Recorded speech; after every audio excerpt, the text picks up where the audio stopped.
Hello there, and welcome to Byzantium and the Crusades. My name is Nick Holmes, and this is a podcast series that looks at the Crusades from the Byzantine angle. In previous episodes, we've heard about how the collapse of Byzantium led to the First Crusade, and we've heard how the First Crusaders achieved a major victory over the Seljuk Turks at the Battle of Dorylaeon. The way was now open for them to advance across Anatolia towards their next objective, the heavily fortified city of Antioch, previously the second city of Byzantium after Constantinople.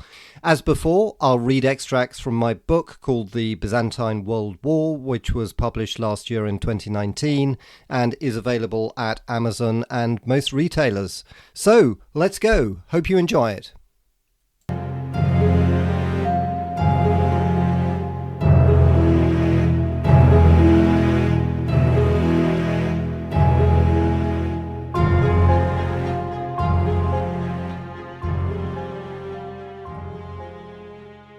As the Crusaders marched south from Dorylaeon, they entered a wasteland. The Turks retreated before them, poisoning wells and burning trees and crops. It was August and incredibly hot, which made their progress even more difficult. But they had one advantage. Nowhere would the Turks stand and fight, still in awe of the Crusaders' victory at Dorylaeon. The Turks fled the ruined Byzantine towns, and the Crusaders reached Iconium in Cappadocia and then marched on to Heraclea. There they found themselves confronted by the towering Taurus Mountains, which they would need to cross or travel around to reach the plains of Syria. They stopped and asked the Byzantine general Taticius, who had accompanied them from Nicaea, which route to take. He advised that there were two, one straight through dangerously narrow mountain passes called the Cilician Gates, and the other heading northwards through the less dangerous Anti-Taurus mountains before turning south to Syria. The Crusader leaders decided to split the army, with a smaller force heading south, while the bulk of the troops took the easier northern route. By doing this, they would emerge in a pincer movement on the great city of Antioch, which Taticius said was essential to capture before moving south to Jerusalem.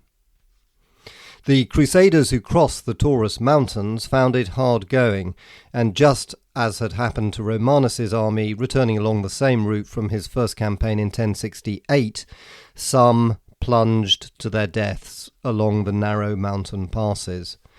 The larger army to the north bypassed the mountains and had an easier time.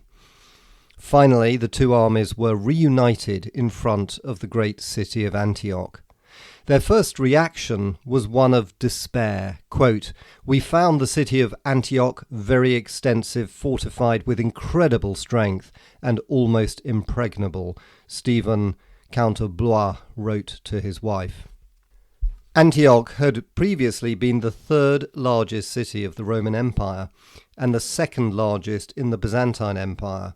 It had huge fortifications that stretched for 5 miles, with some 400 towers, as well as an imposing citadel. Having fallen to the Turks in 1085, it was now garrisoned by some 5,000 troops under the command of Yagi Sian, who owed allegiance to the Seljuk emir Ridwan of Aleppo.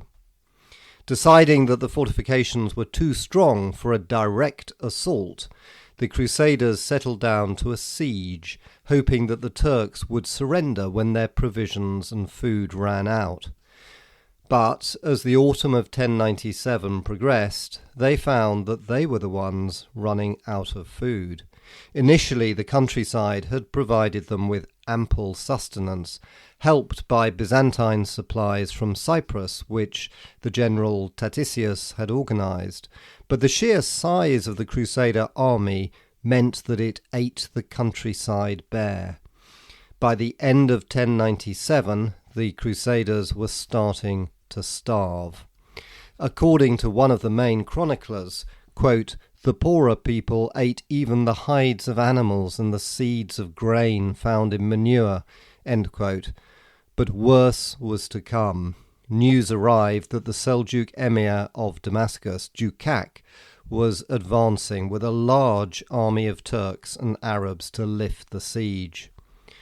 Luckily for the Crusaders, although Jukak's army was formidable, it was only the army of a single Seljuk emirate, that of Damascus. The Crusaders' greatest advantage by far was that the Seljuk Empire had splintered into a host of largely independent emirates. This had occurred after Malik Shah's death. Malik Shah was Alp Arslan's successor, when his son Bekyaruk, who reigned from 1092 to 1105, although nominally the Sultan of Baghdad, with authority over both Iran and Iraq, while his brother Sanjar ruled the eastern half of the empire extending to modern India, failed to impose his authority over the Syrian emirs in Damascus, Aleppo, and Mosul, who ruled independently. Therefore, there was no concerted effort by the Seljuk Empire to field a major army against the Crusaders, such as Alp Arslan had done at Manzikert against the Byzantines. Indeed, the Seljuk emirs of Syria and Iraq were often in conflict with each other, giving the Crusaders the opportunity to pick them off one by one. There is no doubt that this was the single most important reason for the success of the First Crusade. The Crusaders had another major advantage, however, which was the military genius of Bohemond of Taranto. Bohemond had learnt that the best way of fighting the Turks was to force them into close-quarter combat, where the heavy armour of the knights could be used most effectively. He had used this tactic to great effect at Dorylaeon, and he used it again against Jukak's army. When out on a foraging expedition to find food, he and Robert of Flanders spotted the advancing Turkish army. Instead of retreating, Bohemond led a blistering charge against the Turks. While there was a confused battle with heavy casualties on both sides, Jukak decided to retreat and returned back to Damascus. But after this success, within a few days, another Seljuk army appeared, this time led by the emir of Aleppo called Ridwan. A substantial force of Crusaders left Antioch to confront the Turks with Bohemond, Robert of Flanders and Stephen of Blois. Once again, it was Bohemond who took the leading role in the battle. Waiting for the Turkish cavalry to engage fully with the Crusaders, he held his Norman knights back until the Turks had formed a dense mass of horses, unable to use their bows or to turn around and ride off. He then charged with his heavy cavalry and swept through the Turkish ranks. One of Bohemond's men has left a vivid description of the force and bravery of his attack. Quote, "So Bohemond, protected on all sides by the sign of the cross, charged the Turkish forces like a lion which has been starving for 3 or 4 days, which comes roaring out of its cave, thirsting for the blood of cattle." End quote.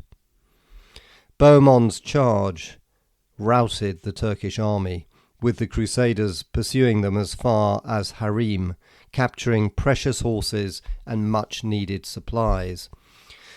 But although these two victories lifted the Crusaders' morale and brought in some additional provisions, there was still no sign that Antioch was any closer to surrender, and the army was still critically short of food.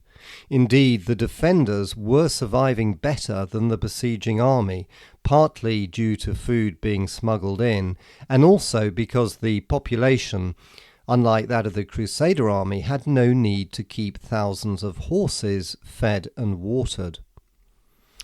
When news arrived that a third and even larger Turkish army was on its way, this time led by Kerboga, the emir of Mosul, and under the direct instructions of the Seljuk Sultan Bekyaruk himself, something had to be done to end the siege quickly. Again, it was Bohemond who found a solution. And there was a reason for this. It became clear that Bohemond wanted to take Antioch for himself. Although in Constantinople it had been agreed with Alexius that the former cities within the Byzantine Empire would be returned to Byzantium, Bohemond proposed that since Alexius had done nothing to help the Crusade since the fall of Nicaea, whoever of the Crusaders were able to breach the walls of Antioch and bring this exhausting siege to an end should be given the city as his own to rule. With Kerbogha bearing down on Antioch, Raymond of Toulouse, the richest and most powerful of the Crusaders, together with the other Crusader leaders, reluctantly agreed to Bohemond's demands, but on the condition that Antioch would ultimately be returned to Byzantium. Bohemond made this offer because he was concealing a trump card. This was the contact he had made with an enemy commander responsible for a stretch of the city walls. This man was called Firuz and was probably Armenian, as he spoke Greek, as did Bohemond and other Sicilian Normans, making communication much easier. He agreed to let the Crusaders scale his section of the walls and then open one of the main gates. The plan worked, and Bohemond was able to open the gate of St. George and let Robert of Flanders and Godfrey of Bouillon lead their men in. Thereafter the city was quickly taken, apart from the citadel, which remained in Turkish hands.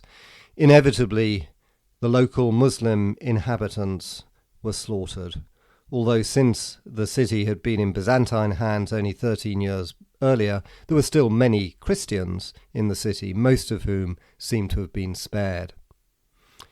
On the 3rd of June, 1098, 8 months after the siege had started, Antioch was finally in Crusader hands. But the very next day, Kerbogha arrived with his army. Kerbogha's army was probably about the same size as Kilij Arslan's had been at the Battle of Dorileon, probably around 20 to 30,000 strong, and mainly consisting of Turkmen supplemented with some Arabs. But by this time, the Crusader army had shrunk to only some 20,000 knights and foot soldiers, and was therefore outnumbered.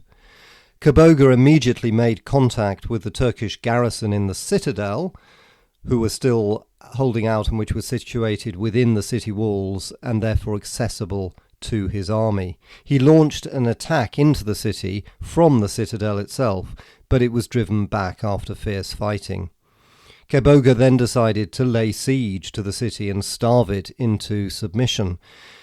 The besiegers had become the besieged. But now their food supplies were critically low, and the Crusaders knew they couldn't last long. It was at this lowest point that the Crusaders proved most resourceful. When morale was sinking rapidly and men were fleeing the city at night in despair, Raymond of Toulouse and Bishop Adhemar of Le Puy told the Crusaders that a miracle had happened.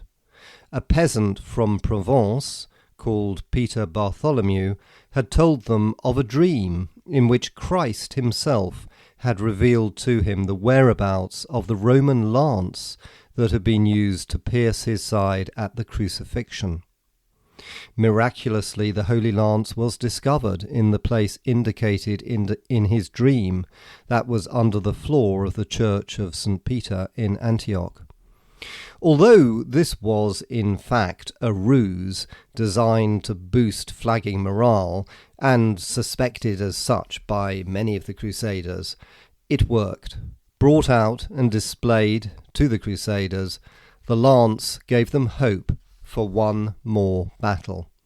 And just as importantly, it was agreed that the commander for the coming battle would be Bohemond. He would not disappoint them. On the 28th of June, Bohemond led the majority of the Crusader army out of the city in a surprise attack. Since almost all the horses had died or been eaten, Bohemond could no longer launch the fierce cavalry charge that had brought him victory before. Instead, displaying his creative and versatile military talent, he marshalled the Crusaders into disciplined infantry ranks and marched them out of the city gates and across the bridge over the Orontes River that flowed in front of the city. The Turks hadn't expected such a move. Indeed, Kerboga was playing chess and didn't believe that the Crusaders would dream of attacking. The Turkish camp, full of women as well as the possessions of the nomadic Turkmen, was sited in a particularly vulnerable position close to the city. The Crusaders' rapid advance threw the Turks into a panic.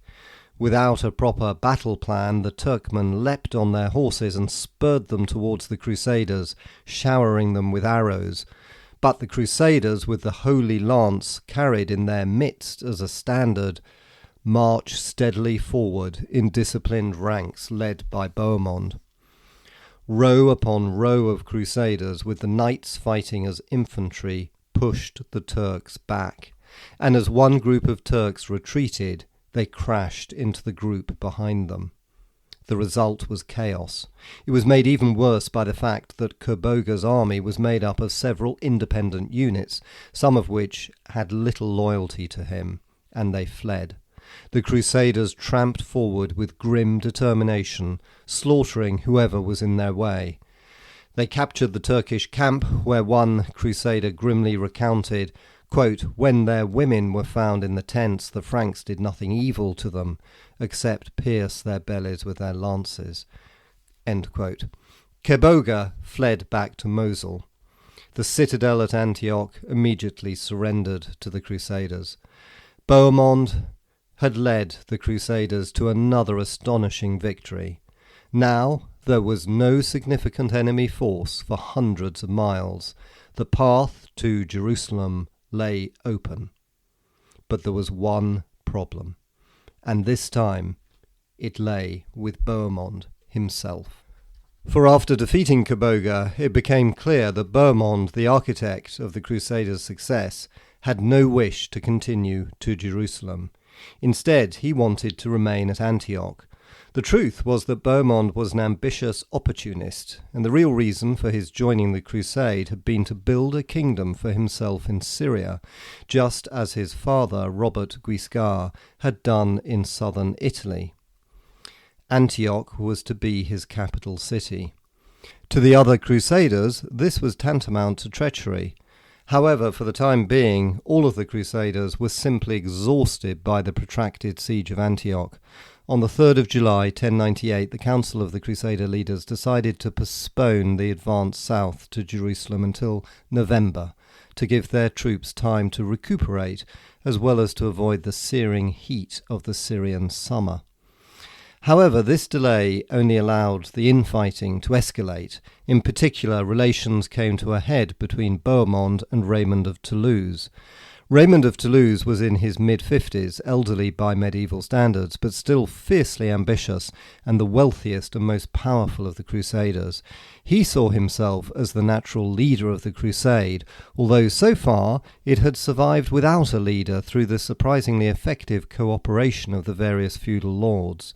But now Bohemond's claim that he should be granted Antioch set alight a fierce dispute that looked as if it would break the Crusade apart.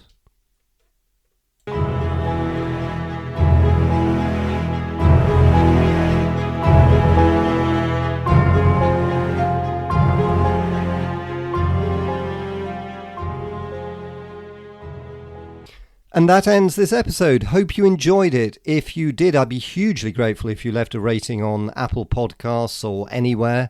Thank you so much. And in the next episode, we'll hear how the Crusade nearly fell apart after the siege of Antioch.